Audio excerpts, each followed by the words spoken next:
Bienvenue sur Hémisphère droit, le podcast consacré au design. Le secteur digital est en plein essor et il existe un certain nombre de métiers encore peu connus du grand public. Nous allons au cours de ce podcast nous concentrer sur les métiers du design graphique au sens large. Hello Lucien, tu vas bien? Hello Anna, ça va, super. Et toi? Nickel, merci. C'est super cool que tu aies pu accepter mon invitation sur le podcast. Tu es product designer chez Mention et j'aimerais que tu nous parles un peu plus de ton parcours. Yes, avec grand plaisir. Alors mon parcours, il est assez simple. Bon, je vais partir de loin pour arriver jusqu'à Mention, mais ça fera pour l'histoire. Donc moi, je viens du Sud-Ouest. J'ai fait un bac littéraire dans le Sud-Ouest. À l'issue de ce bac littéraire, je savais pas vraiment ce que je voulais faire. Après, moi, j'ai toujours un peu baigné dans tout ce qui était sous-culture, culture urbaine. Dans tout ça, donc graffiti, musique électronique, tout ça. Donc je suis allé faire un peu mes expérimentations après en sortant du lycée. Je suis parti vivre à Londres un an. Voilà, j'ai fait mes armes là-bas. Ça a confirmé mon envie déjà de reprendre les études après après le lycée. Ça, c'est sûr, je voulais pas rester dans la vie active. De ça, je me suis du coup, vu que j'ai toujours été un peu dans les cultures émergentes et les sous-cultures, je me suis un peu intéressé au web de manière plus professionnelle, on va dire, parce que le web, il faut pas oublier que c'est quand même à la base une sous-culture. Et donc, j'ai commencé à chercher des écoles sur Paris. J'ai trouvé éthique, j'ai été accepté à éthique. Donc, j'ai fait éthique, j'ai fait le cursus grande école d'éthique, donc le master en 5 ans. J'ai intégré le cursus en 2012. À l'issue de la première année, j'avais déjà commencé à apprécier le design, à apprécier les cours de design à éthique. Et alors que les stages n'étaient pas obligatoires, j'effectuais déjà un stage en fait en entreprise et pas dans n'importe quelle entreprise puisque j'effectuais le stage dans la boîte d'un de mes profs de première année. J'étais product designer déjà et je designais une application mobile qui était un jeu labyrinthique. Voilà le terme scientifique. Un jeu de labyrinthe qui se passait autour d'un cube en bois. Et donc, du coup, toute l'interface était un peu en mode scomorphique, voilà, effet bois, machin. Donc, quand je revois mes designs, ça me fait vraiment rire. Bref, ouais, je vais passer sur cette expérience. Ensuite, j'ai fait la deuxième année, je l'ai faite chez Itch. J'ai fait un stage chez Itch en fin de deuxième année. C'était une période de transition pour la boîte, mais du coup, c'était hyper intéressant d'un point de vue design, produit, même si c'était des balbutiements, vu que c'était que mon deuxième stage, j'étais pas non plus complètement garant du produit, si tu veux. C'est la période en fait où Uberpool a commencé à avoir eu des problèmes. Enfin, non, je sais plus Ouais, comment toute ça la s'appelait. polémique. Ouais, toute la polémique, voilà. Si tu veux, d'ailleurs, pour la petite histoire cocasse, c'est mon premier jour de stage chez Itch. Je crois que Teddy était en garde à vue justement à ce moment-là, le premier jour. Donc en fait, moi, mes missions, ça a été principalement de revoir la landing page et plus de bosser l'application côté conducteur et également de préparer en fait la nouvelle offre pour justement prendre le contre-pied de la loi, si tu veux, et être en accord avec la loi. En fait, c'est même pas prendre le contre-pied, c'était développer l'offre pro, qui est d'ailleurs l'offre principale aujourd'hui qu'on connaît chez Itch. Donc, c'était commencer à faire des premiers workshops UX sur la problématique en fait d'intégrer une offre pro au produit Itch initial qui était justement du covoiturage entre particuliers nocturnes. Donc ça a été voilà, mon deuxième challenge dans ma vie de designer, c'était en deuxième année éthique. Troisième année, j'ai effectué un stage donc un peu plus long alors là, dans un univers totalement différent, mais qui m'a permis aussi de savoir que je voulais évoluer dans le milieu des startups et des produits actuels et du SaaS, quoi, en fait. Mhm. J'ai bossé du coup en troisième année, j'étais chez un éditeur de logiciels de gestion. Tous les outils, en gros, que ton banquier ou ton assureur, il a derrière son PC, tu vois, et sur lequel il rentre tes données quand voilà, il fait ton contrat d'assurance ou des choses comme ça. Et Donc pas moi, je mal de bossais. dashboards. Ah, c'était énormément de dashboards, énormément de dashboards. Et ma mission principale, c'était en fait, c'était pas vraiment du produit avec de la recherche, c'était surtout, on va dire, une refonte graphique de toute l'interface, donc c'est-à-dire passer un coup de polish, si je peux me permettre, tu vois, apportant un peu mes références, mon côté jeune, tu vois, c'était une boîte assez, voilà, avec Les une corpos. population d'un âge, ouais, corpo, ouais, voilà, plus corpo, avec une population d'un âge un peu plus important. Et du coup, voilà, c'était d'apporter un petit coup de fraîcheur sur l'interface. Donc, d'abord, tu vois, commencer sur Sketch, donc maqueter, mais par rapport à l'existant, si tu veux. Donc, c'est-à-dire que je reprenais la structure, je revoyais pas énormément les layouts, c'était surtout voilà, le côté graphique. Et après, j'implémentais ça sur leur framework maison. Et ça, c'est grâce à Ethic, hein. À Ethic, il ne faut pas oublier qu'on apprend aussi le développement. Et du coup, mon stage, j'étais très polyvalent. J'étais à la fois le côté graphique, refonte, et le côté intégration directement sur les dashboards et sur leur framework maison, leur framework de développement maison, qui était basé sur AngularJS. Voilà, voilà, pour la petite histoire. Donc, 3e année, 4e année, enfin, on y arrive. Arrivé chez Mention, stage de fin de 4e année, arrivé chez Mention. Arrivé chez Mention dans une équipe de 3 designers. Donc j'ai dû y faire mes armes. J'ai commencé par surtout bosser sur tout ce qui était attrait au marketing et à la communication. Donc les landing pages, les supports de communication. J'ai même fait de la mise en page de e-book. J'avais des missions très très variées, mais très peu de produits, pour être totalement franc. À l'issue de ce stage de 6 mois, qui était mon stage de fin de 4e année à Ethic, j'avais une alternance à faire. Et malgré qu'on ne m'avait pas confié des missions produits, tu vois, j'étais tombé amoureux de la boîte, amoureux des gens, amoureux de la manière de travailler aussi à Mention. Et donc forcément, je voulais rester. Je voulais faire mon alternance chez Mention au risque de ne pas faire de suite du produit et de mettre. Enfin, je voulais rester chez Mention. Et il y a eu un fit. De toute façon, il y a eu un super fit pendant les 6 premiers mois. Donc, je suis resté chez Mention. Je suis resté chez Mention en alternance. Donc, j'y ai effectué mon alternance et là, j'ai commencé à avoir quelques missions produits, on va dire plus des missions d'exécution, mais ça restait, mais le scope était celui du produit. Et voilà, c'était des composants pour le produit, peut-être des petits composants simples ou des flows simples, mais j'étais dans le produit, quoi. Donc, super. Et ensuite, à l'issue de cette alternance et à l'issue du rachat, le contexte et l'équipe a changé. Je me suis retrouvé tout seul designer. Donc là j'avais les 2 scopes que je viens de te décrire. Là, du coup, je revenais sur du marketing, mais en ayant aussi toute la garantie design du produit. Voilà. Quand tu es arrivé chez Mention, donc j'aimerais en savoir plus un peu sur le stade de développement parce qu'en fait, c'est quand même une start-up qui a démarré chez eFounders et qui a pas mal scalé et qui s'est fait racheter il y a 2 ans, il me semble. C'était 2018 Été 2018, voilà, c'est ça. par MyNewsDesk qui appartient au groupe NHST Media, donc un groupe norvégien et MyNewsDesk, c'est une boîte suédoise. Voilà. Donc c'est par eux qu'on s'est fait acheter. Du coup, quand tu es arrivé, vous étiez combien dans la boîte? Quel était le stade de développement? Alors, quand je suis arrivé chez Mention, on devait être à la louche, je vais dire 40. On était vraiment dans une phase de hyper grosse. On était drivé par le MRR de la boîte, donc c'est-à-dire faire rentrer du cash tous les mois. Enfin, c'était vraiment objectif vente, en fait, j'ai envie de dire, ou nouvelle levée de fonds, quoi. Donc c'était très intense, des cycles très courts. Ça se passait comme ça. Et après, suite au rachat, et c'est justement pour ça que c'est en train de bouger un peu là, la boîte, suite au rachat, on s'est un peu plus posé. On a commencé à gagner aussi en effectif, hein. Aujourd'hui, on est 60 et on a pour ambition d'être 120 d'ici fin 2020. Ah ouais, effectivement. Et dis-moi, est-ce que tu peux nous présenter les core features de Mention? Alors, les core features. La core feature, c'est le monitoring, le web et social monitoring, listening aussi appelé listening, qui consiste en fait à traquer partout en ligne des mots-clés. Donc souvent, c'est le nom de ta marque.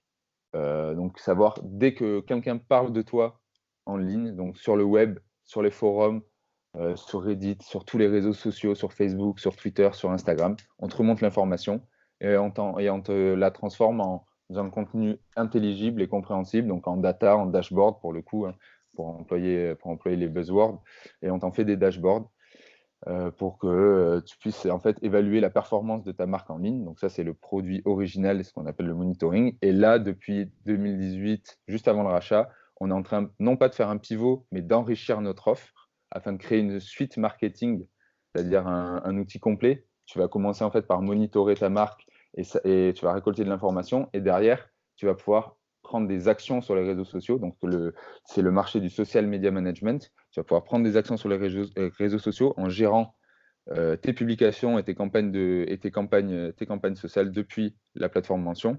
Et aussi, tu vas pouvoir répondre à toute ton audience dans une interface unifiée sous forme un peu d'inbox, un peu comme si tu répondais à des mails, sauf qu'en fait, tu vas répondre à la fois à tes DM sur Facebook, à la fois à tes DM sur Twitter, sur Instagram. Ouais, donc ça te permet de tout centraliser. Voilà, tu vas centraliser en fait toutes tes conversations. Et ces conversations, elles peuvent avoir lieu sur les réseaux sociaux, via un commentaire, via un thread sur Twitter. Voilà, on va tout centraliser. Donc là, c'est le social media management. Et du coup, ça me permet d'embrayer un peu sur l'organisation tech et produits à mention.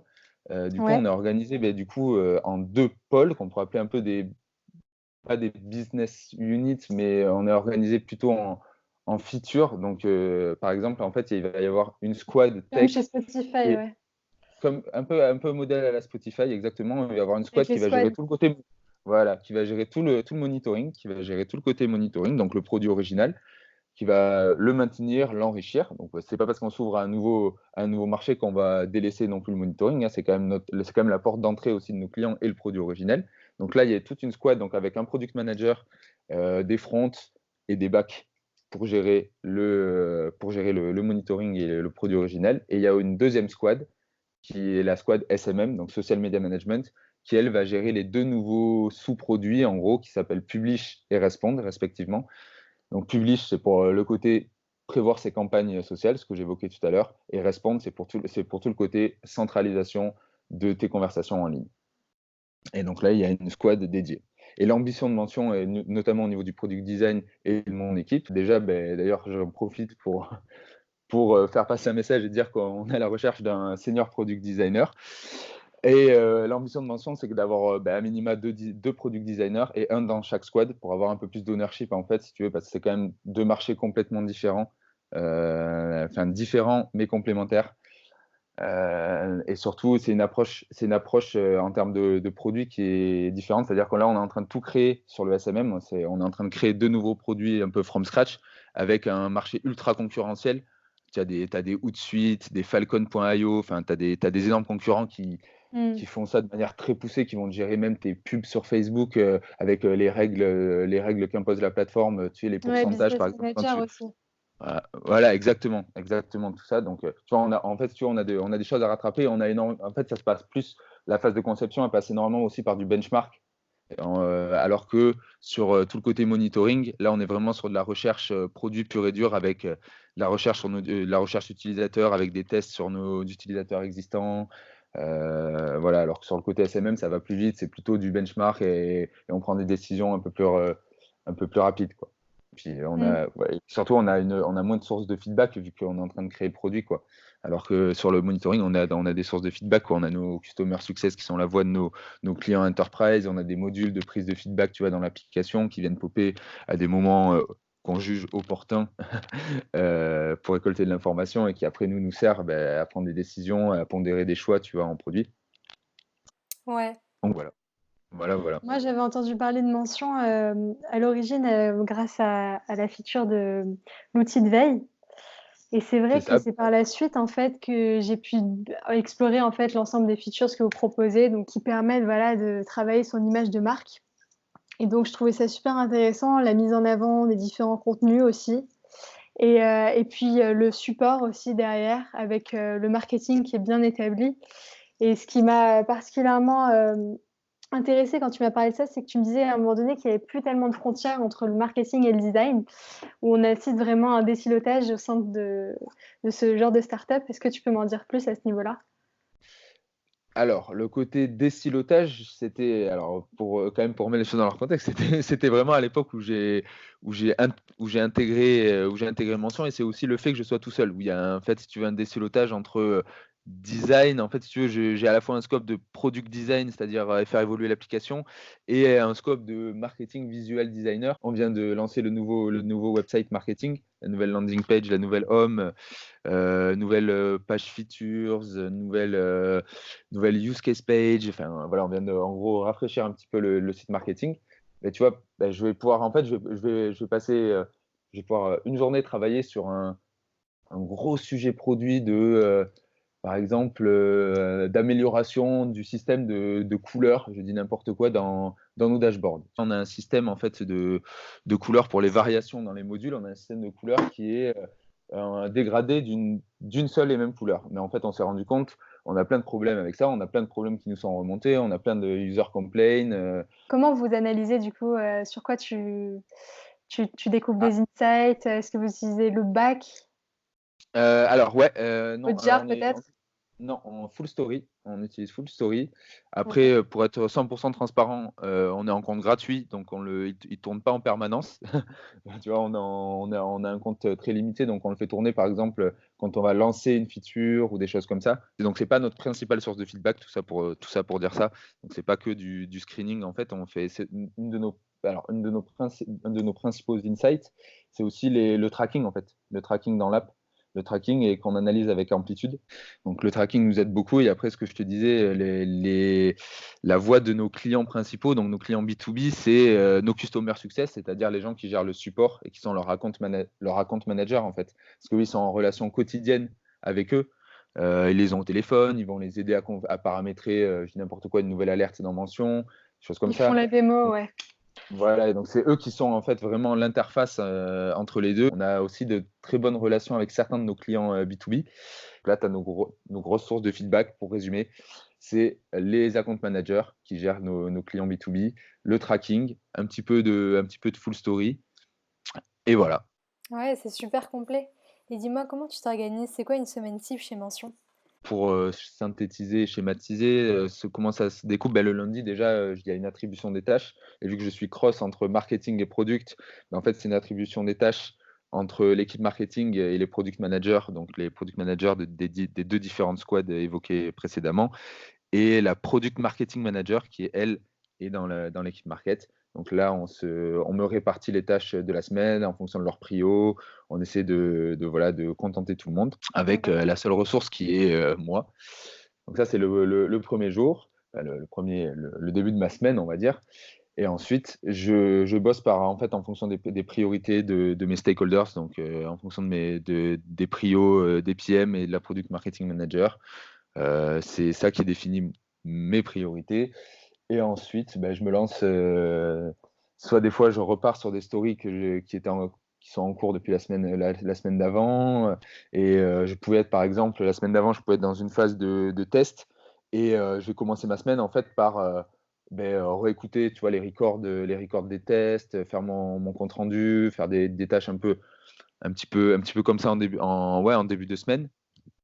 Et Mhm. pour ensuite pouvoir avoir des discussions, tu vois, genre le mardi, le mercredi, pouvoir avoir des discussions avec les product managers, voilà comment s'est passé les tests et qu'on puisse après avancer, quoi, avancer dans la story, revenir peut-être sur certains choix qu'on avait fait lors des phases du X et qu'on a testé, et enfin des phases de wireframe, pardon, qu'on a testé, pour peut-être revenir sur ces choix-là avant de partir en nuit et encore avant de partir en développement. Donc voilà, en gros, c'est début de semaine, les retours de test de la semaine d'avant pour pouvoir avoir des discussions en milieu de semaine et pouvoir prendre des décisions pour la semaine qui suit et la fin de semaine en cours. Voilà, en gros. Ok, hyper intéressant. Et du coup, ça te permet en fait d'avoir cette phase de recherche où voilà, je vais analyser les problèmes. Est-ce que c'est une phase qui t'intéresse? Ah ben ouais, ouais, quand tu es product designer, je pense que c'est la phase la plus intéressante. Après, là encore une fois, hein, là j'idéalise dans les faits. Il y a aussi plein de stories, notamment sur ce que je te disais, le côté SMM, Ouais. où je vais pas faire de recherche utilisateur, je vais faire un benchmark de nos concurrents. Je vais aller un peu sur Dribble ou aussi sur des sites, enfin sur des plateformes standards ou avec des composants standards pour voir un peu comment les behaviors se passent et puis aller quoi, hein. On va construire un flow, on va commencer à avoir des discussions à chaud avec les product managers, et des fois ça part même sur SMM. Je vais même te dire qu'il y a des features, enfin ça part sans phase de test quoi. Ça part, c'est juste du benchmark et de l'exécution quoi. Et vous faites de l'A/B testing un peu? Ouais, ouais, ouais, ouais, on fait de l'A/B testing. Ouais, ouais, on fait de l'A/B testing. Ouais, ouais, bien, ouais, on fait de l'A/B testing à la fois sur le marketing, le site marketing. Bon, ça, c'est un peu un grand classique et aussi sur le produit. Et d'ailleurs, là, ouais, c'est assez marrant. Une des dernières stories sur lesquelles j'ai bossé, bon, je ne peux pas trop donner le détail, mais on s'est posé la question de faire un ABC testing. Voilà, Ah, voilà, pour la blague. trop cool. Et dis-moi, donc par rapport au product design, ces différentes phases, donc tu dois reporter à ton product manager. Il y a combien de product managers au sein de la team? Il y a deux product managers, un par squad, un pour le monitoring et un pour le côté SMM, et un head of product qui est lui, qui a un rôle managérial et qui est du coup un peu moins dans le côté opérationnel et qui va avoir plutôt un côté stratégique au niveau. Donc voilà, la vision produit, driver la vision produit à 1, 2 ans, où on va, quoi. Et bien sûr, il est aussi là, il a un rôle de garde-fou dans nos phases de conception avec les PM, avec les product managers. On se réfère quand même toujours à lui, sans être dans une phase de validation hiérarchique. Hein. C'est juste, tu sais, le produit, c'est aussi beaucoup d'échanges en fait. C'est beaucoup d'échanges et de feedback, de prise de feedback. Tu peux pas être product designer si tu supportes pas recevoir un feedback à chaud ou des choses comme ça, quoi. Tu vois, tu vas être aigri toute ta vie. J'ai même pas envie d'employer le terme de reporting parce que c'est vraiment de la co-conception, quoi. C'est juste qu'on a eux, ils sont plus en amont, ils sont plus sur la sur l'expression du problème, en gros, du problème et du besoin utilisateur, si tu veux. Et en gros, moi, je récupère le problème et après, je conçois des solutions que je peux tester. Certaines, tu vois, où je suis assez sûr de moi, où j'ai même pas besoin de tester, ou ce que je te dis, où c'est juste du benchmark. Donc voilà, je vais pas parler de reporting, c'est de la co-conception. Mais ouais, la co-conception, elle se fait essentiellement, comme tu dis, avec les product managers, ouais, effectivement. Avec en garde-fou, le head of product. Voilà. Exactement. En ce qui concerne la veille graphique, est-ce que tu aurais des sites à nous recommander? Alors, déjà la toute base, j'ai envie de dire, c'est le bon conseil, c'est d'avoir l'extension Musli ou je me souviens pas si c'est Panda, mais bon, maintenant je crois qu'ils On a sont. deux. Ouais, il y en a deux. Ben, moi, je suis côté InVision, donc Musli. Faudrait se forcer en fait pour pas faire de veille quoi avec Musli, parce qu'à chaque fois que tu ouvres un onglet, et Dieu sait que tu en ouvres dans la journée, C'est vrai que c'est pratique. as de l'inspi. Donc voilà. Après, ce que je reproche un peu à Musli, c'est que vu que voilà, on est tous les designers, on a tous Musli, ben, on a un peu tous la même veille quoi, et ça casse un peu le côté original et on commence à avoir un peu une vision stéréotypé quoi, du design et des références design. Et c'est pour ça que ça me permet de rebondir sur mon deuxième outil de veille, et qui est quand même un très très bon outil, c'est Pinterest, pour faire de la veille graphique. Franchement, j'adore leur manière de créer des collections, enfin ils appellent ça des boards. Voilà, c'est hyper intuitif, c'est tout ça. Et puis surtout, ce que j'adore, c'est le côté, c'est leur algo en fait, c'est tout simplement leur algo de reconnaissance d'image. Tu vas commencer à regarder n'importe quoi, une interface en dark UI, et puis après, sans même t'en rendre compte, tu vas scroller sur une image qui t'avait plu, et en fait, en dessous, tu vas te retrouver immergé dans une grille d'autres images, mais qui sont toutes en rapport avec celles que tu regardes. Et en fait, tu peux passer des heures et des heures et des heures et des heures. Et ça centralise tout, en fait. Ça centralise à la fois des images qui peuvent être sur Dribbble, des images qui peuvent être sur Bien, sur Design Inspire, sur Abdouzidou, enfin, sur tout, quoi. Mm. Donc voilà, Et je vais rebondir sur ce que tu as dit. Tu me parles de Dark UI. Est-ce qu'il y a une tendance là en ce moment qui. On peut parler de ça, on peut parler d'autres choses, mais est-ce qu'il y a une des tendances comme ça, graphiques, qui te vient à l'esprit, que tu aimerais partager dans ce podcast? Ouais, grave. Dark UI, oui, on peut. Oui, effectivement, il faudrait être Miro pour pas se rendre compte que c'est une tendance dans notre métier en ce moment. Mais une autre tendance que j'aime bien là qui arrive, c'est tout le côté un peu vintage. Ouais, tout le côté un peu vintage avec de la typo un peu rétro, presque même pas du Skemo, mais récupérer un peu, tu vois, de la texture. J'aime beaucoup. Et aussi, à contrario, tu vois, qui est totalement l'inverse, mais qui est aussi une trend en ce moment, tous les caractères 3D, tout ça, tu vois, genre un peu. D'ailleurs, ça me fait rire parce que d'ailleurs, je fais une dédicace. Mon head of product, lui, il appelle ça du design oui, oui.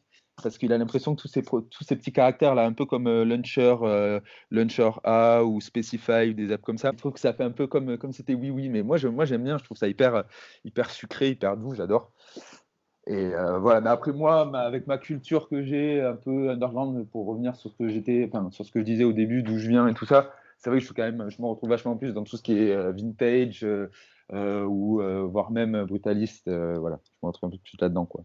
Mais j'aime aussi tous les trucs un peu candy. Voilà.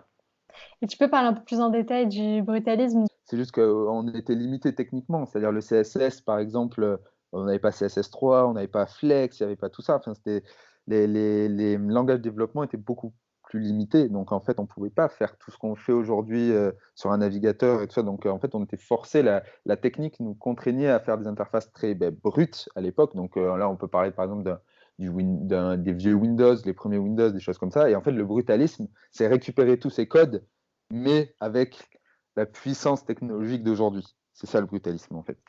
Et en plus de ça, avoir un côté, moi, un côté un peu déstructuré aussi. Il y a aussi tout ce côté déstructuré, un peu à la Gucci, comme Gucci fait pas mal. Gucci d'ailleurs avait lancé un micro-site brutaliste qui était énervé. Ouais, je l'ai vu, il est très sympa. Voilà.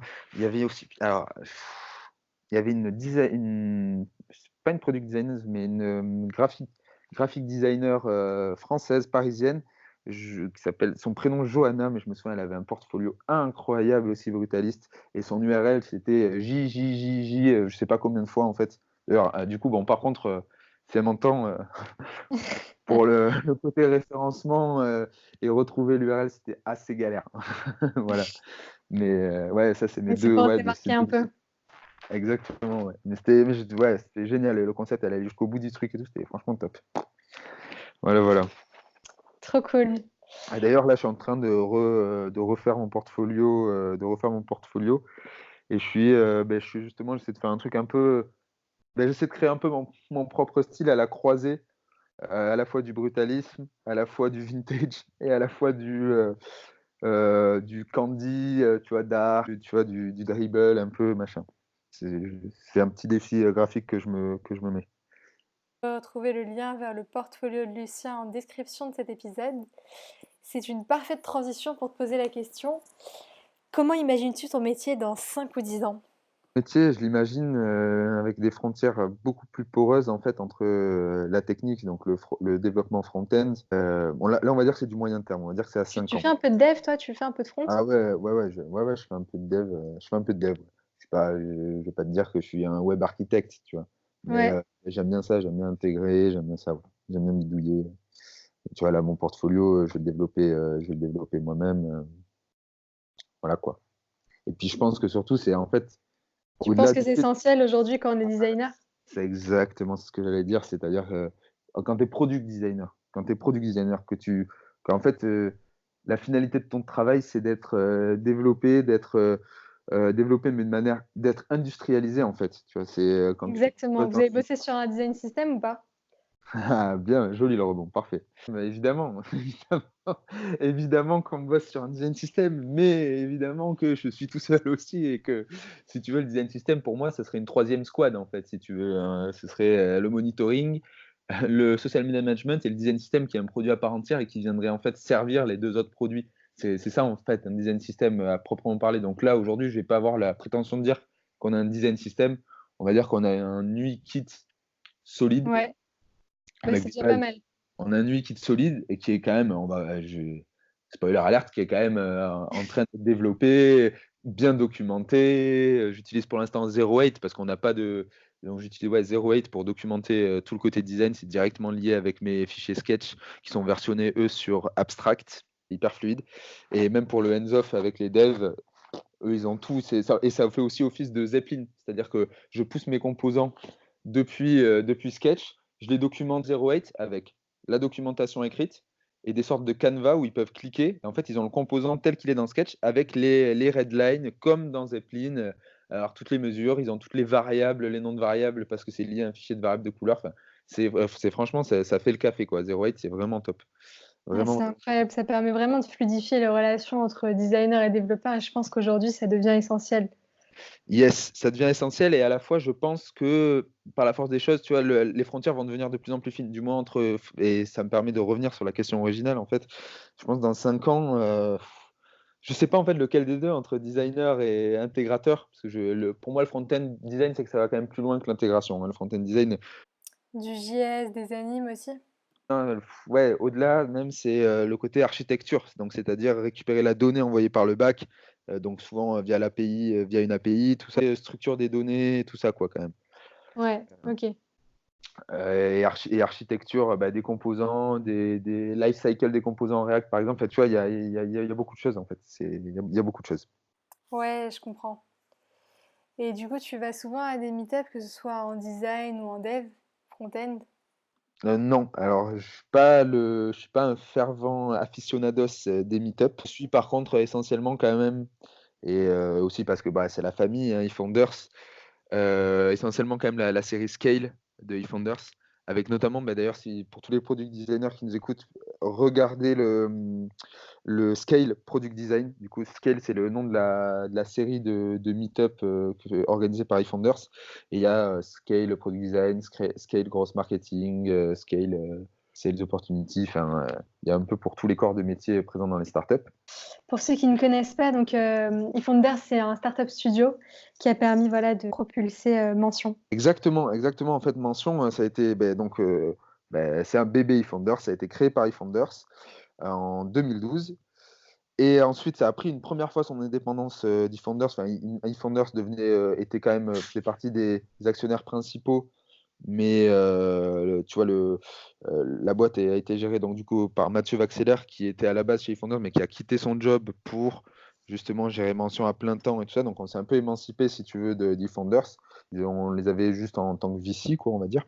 Et ensuite, elle a été effectivement, comme tu l'as évoqué, rachetée. La Mention, on vient de se faire racheter aussi là en 2018. Donc là, on est encore plus loin d'eFounders, j'ai envie de dire, vu que là, on ne dépend même plus en fait de Venture Capital. On est racheté par un seul et même fonds d'investissement. Cool. On arrive à la question de la fin. Quel conseil donnerais-tu à quelqu'un qui souhaite débuter en design? Bah, déjà, qu'il ait peur de rien, qu'il n'ait pas peur de tester, qu'il n'ait pas peur de surtout d'échouer, qu'il s'entraîne à récupérer du feedback, des fois à accepter la critique. Ça, c'est quelque chose pour lequel il faut être prêt. Il y a certaines personnes, ils ont du mal à accepter les critiques. Ça, il faut s'y préparer. Et après, s'armer quand même d'un bagage technique. Quand je vois comment le milieu d'Internet évolue, si tu n'as pas un minimum de bagage technique, c'est-à-dire si tu comprends pas, on va dire pour schématiser, enfin même pas pour schématiser, tu vois, l'HTML, la sémantique HTML, la structure d'une page HTML, qu'est-ce que c'est, voilà, qu'est-ce que c'est un header, un footer, une section, enfin tu vois, le langage et tout ça, enfin ça va être très très compliqué d'évoluer dans le product design en tout cas. Après, évidemment, graphic design et tout ça, ce n'est pas mon métier, je n'ai pas vraiment de conseils à donner là-dedans. Et par contre, d'un point de vue design global, le conseil que j'ai à donner, c'est rester éveillé, garder l'œil ouvert, être curieux de tout, être curieux, garder l'œil ouvert et ne jamais avoir d'idées préconçues. Rester le plus humble possible, voilà, dans ses idées et dans sa manière de se voir. Trop bien. Bah écoute, merci beaucoup, Lucien. Eh bien, avec plaisir, Anna. Avec plaisir. Merci à toi. Merci à toi de m'avoir invité et à vous de nous avoir écoutés.